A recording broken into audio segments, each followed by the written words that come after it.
لا يؤمنون بالغيب ويقيمون الصلاة ومما رزقناهم ينفقون গৌরাঙ্গী রাধে বৃন্দাবনেশ্বরী বিশ্বভানুসুতে দেবী।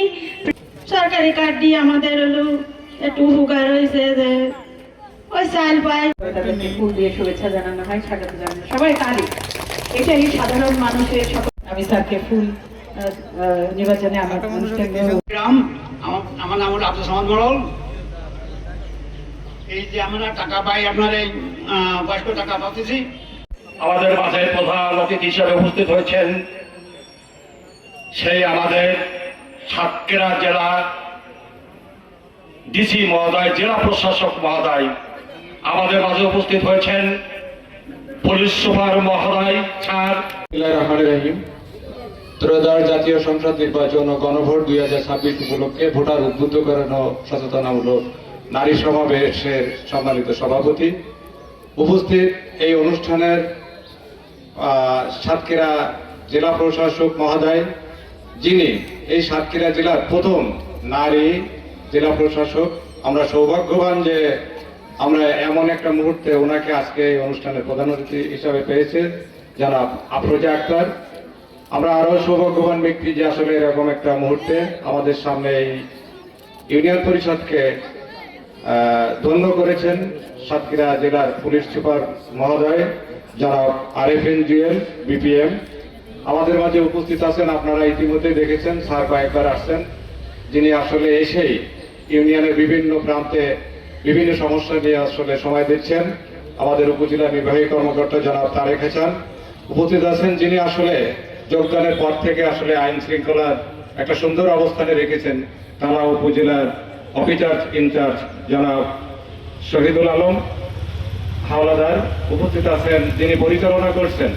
যারা আপনারা অনেকেই চেনেন, আপা এখানে কমপক্ষে কয়েকবার এসেছেন, মানে কমপক্ষে হলো 30 বার ওনার সময়তে। উনি তালার মহিলা বিষয়ক কর্মকর্তা এবং সাতক্ষীরা জেলার ডিডি হিসাবে দায়িত্বপ্রাপ্ত জনাব নাজমুন নাহার।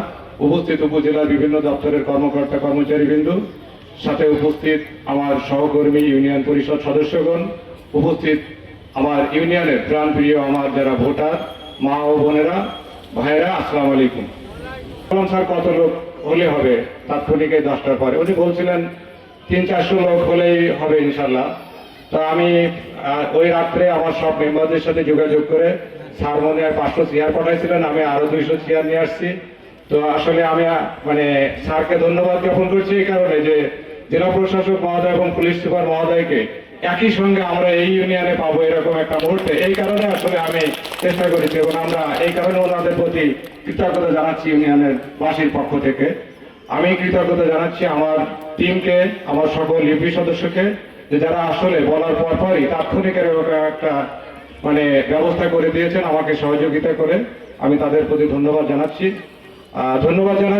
আপনারা যারা আসলে আমার সামনে, শুধু আজকে না, আমি যখনই কোনো প্রোগ্রামে ডেকেছি, আপনারা স্বতঃস্ফূর্তভাবে আসলে এভাবে সাড়া দেন, যে কারণে আসলে আমরা নিজেদেরকেও ভাবতে ভালো লাগে যে না, আপনারা আমাকে ভালোবাসেন এবং আপনারা সাড়া দেন। আমি স্যারকে শুধু এইটুকু বলবো, স্যার আপনি হয়তো জেনে থাকবেন যে আমি এই খুলনা বিভাগের সর্বোচ্চ ভোটে নির্বাচিত চেয়ারম্যান, এবং আমি এখানে যে চেয়ারম্যানই করেছি স্যার, এখানে 5ই আগস্টের আগেও কোনো সহিংস ঘটনা ঘটেনি এবং 5 তারিখের পরেও কোনো সহিংস ঘটনা ঘটেনি ইনশাল্লাহ।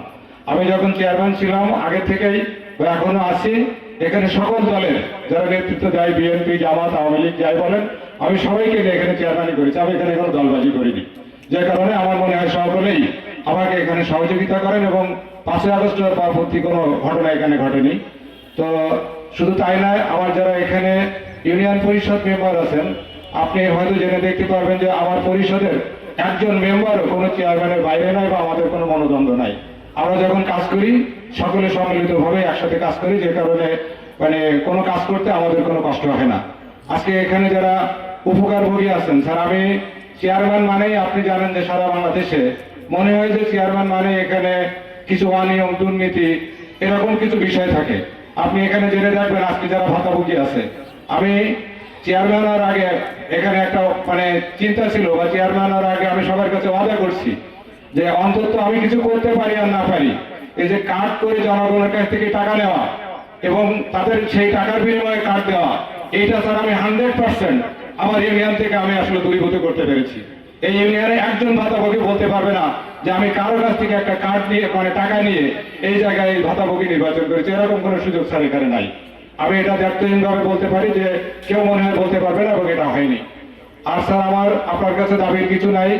আমরা এখানে বলবো আগামী 12ই ফেব্রুয়ারি যে নির্বাচন হতে যাচ্ছে, আমি আমার পক্ষ থেকে বলতে পারি, আমার পরিষদের পক্ষ থেকে বলতে পারি, এখানে নিঃসন্দেহে হচ্ছে সবাই শান্তিপূর্ণভাবে ভোট কেন্দ্রে আসবে এবং ভোট দেবে, এবং এখানে এখানে বিগত সময় যেমন কোনো বিশৃঙ্খল ছিল না এবং এই 12 তারিখে ইনশাল্লাহ কোনো বিশৃঙ্খল হবে না। সবাই ফেব্রুয়ারি এই ত্রয়োদশ জাতীয় সংসদ নির্বাচন উপলক্ষে আপনারা জানেন আমরা প্রস্তুতি নিচ্ছি আরো 2 মাস পূর্ব থেকে। যে কাজের ভিত্তি স্থাপন শক্ত হয় সেই কাজ মজবুত হয়। তাই আমরা সরকারি নির্দেশনায় এবং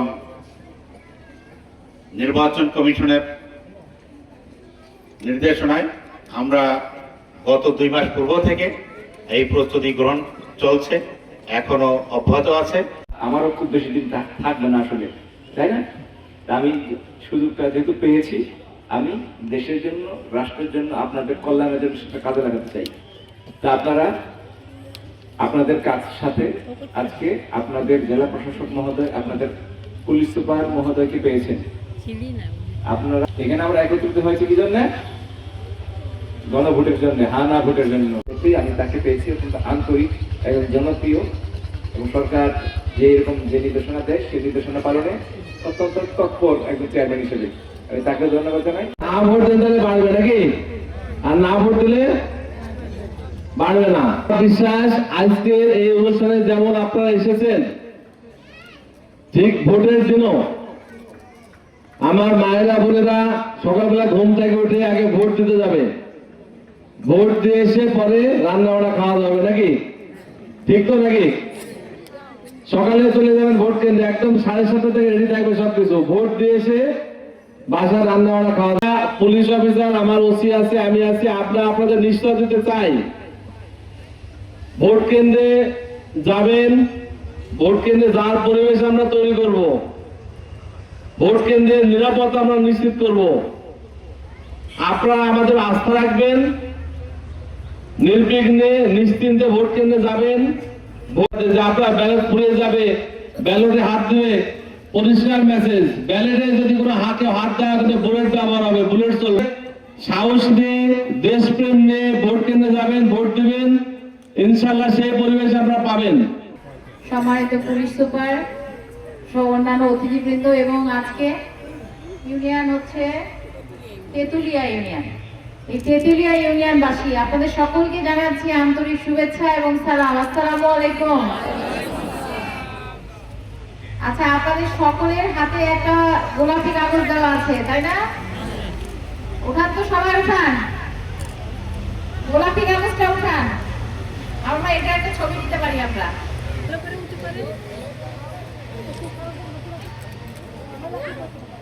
ঠিক আছে, শুভ দিন। ভোটের দিনে আপনাকে ব্যালট পেপার দেবে, কয়টা দিবে বলেন তো? কি কি কালারের দিবে? গোলাপি কালারে কি লেখা থাকবে? আপনার ওই যে সবুজ একটা দেওয়া হয়েছে না, সবুজটা ওঠান এখন। এই যে সবুজ কাগজে যা লেখা আছে না, হুবহু এই লেখাটাই থাকবে। আগে ভাগে একটু পড়ে যাবেন কি লেখা আছে। নামান হাত, নামান। হয়েছেন কিন্তু ভোট দিতে পারেননি এমন সংখ্যা কয়জন আছে? ভোটার হয়েছেন, ভোট কেন্দ্রে গেছেন, ভোট দিতে পারেননি, হাত উঠান দেখি।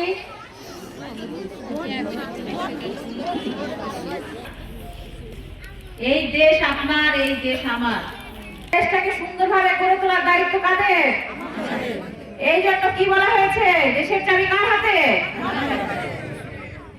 আপনার হাতে। কেন আপনার হাতে? আপনার মতামত ছাড়া কোনো সংস্কার চলবে না। আপনি যেটা মতামত দিবেন সেটাতেই সংস্কার হবে। নির্বাচন আগে কার অধীনে ছিল? নির্বাচনের সময় সরকার কে থাকতো? দলীয় সরকার থাকতো কিনা? কিন্তু সংস্কারে বলা হয়েছে নির্বাচনকালীন সরকার গঠিত হবে, নিরপেক্ষ সরকার গঠিত হবে, তার অধীনে নির্বাচন হবে। এই যে পরিবর্তন, যেটা পরিবর্তন কি ভালোর জন্য যে পরিবর্তন, সেটার জন্য আপনাদের মতামত নেওয়া হবে। এইখানে গণভোট, এই জন্য গণভোট আয়োজন করা হয়েছে। বুঝতে পেরেছেন কিনা মা বোনেরা, ভাইরা, চাচারা? এই পরিবর্তনে আপনার মূল্যবান মতামত, আপনার সামনে যারা সন্তানরা আছে, আপনার সন্তানের পর তার নাতি নাতনিরা আছে, সকলেই সেই সুফল ভোগ করবে এবং আপনার মতামতের উপর নির্ভর করবে যে এই দেশ পরবর্তীতে কি ভালোর দিকে যাবে নাকি যেমন আছে তেমন থাকবে। তারিখে এই সিদ্ধান্ত আপনারা দিবেন ব্যালটের মাধ্যমে। কিন্তু পারিবারিক কোন্দল অনেক সময় মেয়েরা যারা করছে, আপনার সন্তান কোথায় যাচ্ছে, কার সাথে মিশছে, সে বিড়ি সিগারেট গাঁজা খাচ্ছে কিনা, এইটা মা হিসেবে দেখার দায়িত্ব নাই আপনার? বড় হয়ে গেল তারপর নিষেধ করলেন, তারপর কি হবে? ছোটবেলা থেকে ওকে নৈতিক শিক্ষা দিতে হবে, ছোটবেলা থেকে ওকে শেখাতে হবে ভালো কাজ কি খারাপ কাজ কি। আপনি ছোটবেলায় খেয়াল নিলেন না, খবর নিলেন না, বড় হয়ে গেছে তারপরে আপনি বললেন যে এটা করা যাবে না, ওটা করা যাবে না, তা কি শুনবে? পরিবারকে সুন্দর করে সুসংগঠিত করে তুলবে, সেই পরিবার সবচেয়ে সুন্দর থাকবে। সুতরাং আপনার চরিত্রের প্রতিফলন আপনার সন্তানের উপর পড়বে। তাই আমি বলছি, যারা মায়েরা আছেন নিজের পরিবারের দিকে খেয়াল রাখেন, নিজের সন্তানের দিকে খেয়াল রাখেন। এই নির্বাচনে একটা চাচার কথা খুব ভালো লাগছে, উনি বলছেন যে 20,000 টাকায় কি হয়, কয়দিন যায়, কিন্তু আপনার আমানত কি? ভোট। কেউ যদি এসে 5,000 টাকা খুঁজে দেয়, কি করবেন? ভোট বিক্রি করে দিবেন? দিবেন? কথা কিন্তু কম শোনা যাচ্ছে, জোরে হচ্ছে না খুব একটা। আপনার ভোট আপনি দেবেন, যাকে খুশি তাকে দিবেন। কেউ আপনাকে কোনো ভোট দেওয়ার ব্যাপারে কোনো প্রলোভনে আপনারা নিজের আমানতকে নষ্ট করবেন না। আপনি ভোট যদি দিয়ে আপনার আমানতের খেয়ানত করেন, আপনার সন্তানরা ভুগবে, তার সন্তানরা এর প্রায়শ্চিত্ত করবে।